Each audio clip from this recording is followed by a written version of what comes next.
मुंबई गोवा महामार्गाच्या रखडलेल्या कामाविरोधात शिवसेना ठाकरे गटाचं आंदोलन।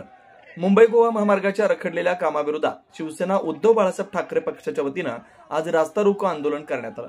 हे आंदोलन माजी आमदार वैभव नाईक यांच्या नेतृत्वाखाली पार पडलं।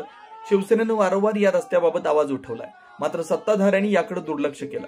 महामार्गाबाबत उपमुख्यमंत्री अजित पवार यांनी बैठक बोलावलेली होती, मात्र कोकणातील दोन्ही पालकमंत्र्यांना बोलावलं नाही, कारण त्यांना हे मंत्री काही कामाचे नाहीत हे माहिती आहे। इथले खासदार नारायण राणे यांनी फक्त निवेदन देण्याचं काम केलं, पण प्रयत्न केले नाही, असं मत यावेळी माजी आमदार वैभव नाईक यांनी व्यक्त केलं। साहेबांनी सुद्धा वारंवार या रस्त्यासंदर्भात आवाज उठवलाय, शिवसेना लोकप्रतिनिधी आवाज उठवलाय, लवकरच हा रस्ता व्हायला पाहिजे म्हणून आमचे हे आंदोलन आहे। उद्धव साहेबांनी सांगितले की जोपर्यंत मुंबई गोवा महामार्गाचे खड्डे बुजत नाही तोपर्यंत गणेश भक्तांनी सुद्धा खड्ड्यांच्यासाठी जे पैसे आकारले जातात ते देऊ नये। नाही, आता 2 दिवसापूर्वी 4 दिवसापासून आता हे जागे झाले आणि गेले वर्षभर हा रस्ता होत नाही, त्या संदर्भात कुठली मीटिंग झाली नाही। आज उपमुख्यमंत्र्यांनी बैठक लावली आहे आणि कोकणातल्या दोन्ही मंत्र्यांना या ठिकाणी बोलवलं नाही, त्यामुळे त्यांना पण कळले की ह्या मंत्री काय कामाचे नाहीत, त्यांना या रस्त्याबद्दल काय माहिती नाही, म्हणून उपमुख्यमंत्र्यांनी यांच्या व्यतिरिक्त जाऊन मीटिंग बोलवलेली आहे।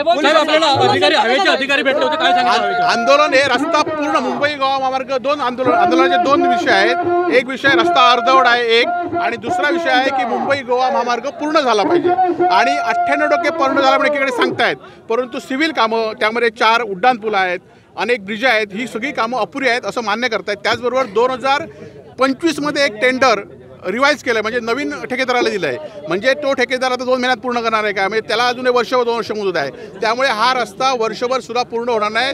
आणि त्या संदर्भात इथल्या राजकीय लोकांशी किंवा इथले जे खासदार आहेत, इथले माजी केंद्रीय मंत्री नारायण राणे आहेत, ते सुद्धा फक्त निवेदन देण्याचं काम करतायत। त्या संदर्भात त्यांनी सुद्धा कुठे बैठक लावली नाही किंवा त्यांनी सुद्धा वर्षभर 1.5 वर्षाच्या कालावधीत हा रस्ता पूर्ण होण्यासाठी प्रयत्न केले नाही। हायवेच्या अधिकाऱ्यांनी ज्याप्रमाणे हायवेचे अधिकारी आहेत त्यांनी हे केलेलं आहे, त्या संदर्भात पुढे आंदोलन हे असंच चालू राहील।